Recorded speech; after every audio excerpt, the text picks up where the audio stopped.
Bonjour tout le monde.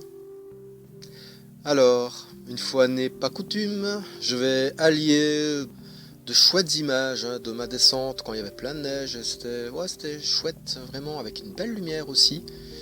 Avec d'autres choses qui sont un peu moins top. Bah oui, vous connaissez mon cheval de bataille, les distances de sécurité. Et clairement ici, c'est absolument pas respecté. À peine une seconde de distance. Si je tombe, et ce qui est encore beaucoup plus forcément possible puisque je vais très vite et qu'il suffit de très peu de choses pour chuter, il n'a pas le temps de freiner. Donc non, ça ne va pas. Il a fallu plusieurs fois que je fasse signe et ça c'est fatigant. Cette rue, donc toute cette zone-là, c'est un radar tronçon en plus, c'est limité à 50 km/h. Ma vitesse aussi entre 40 et 50 km/h dans cette partie-là. Donc je vois même pas l'intérêt. De toute manière, encore une fois, c'est pas une question de vitesse. La priorité c'est la sécurité.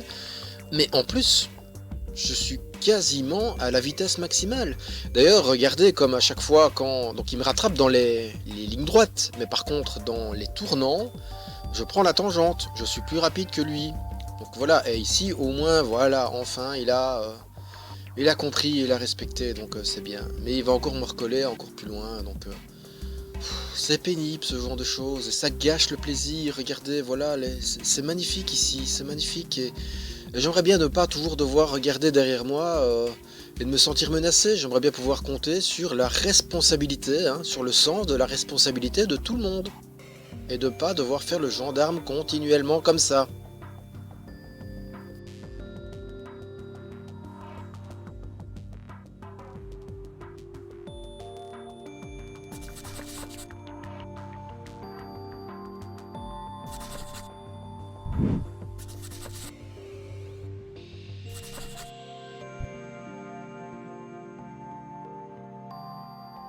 C'est pour ça qu'il existe un permis de conduire.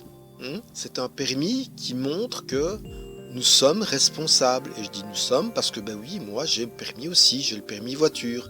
Ce qui signifie que j'ai acquis l'autorisation de pouvoir conduire un véhicule puissant et dangereux, potentiellement dangereux tel qu'un véhicule automobile, parce que je me suis montré responsable et suffisamment apte à maîtriser ce genre de choses et aussi maîtriser le code de la route. C'est comme ça que ça fonctionne. C'est votre responsabilité de faire attention aux usagers vulnérables, qui eux ne sont pas protégés par des carrosseries ou d'autres moyens technologiques. C'est directement, comme un piéton ou donc un cycliste, mais directement l'intégrité physique de la personne qui est mise en danger. Donc voilà, il faut simplement respecter tout le monde. Ce n'est pas une course. Allez, bonne route tout le monde.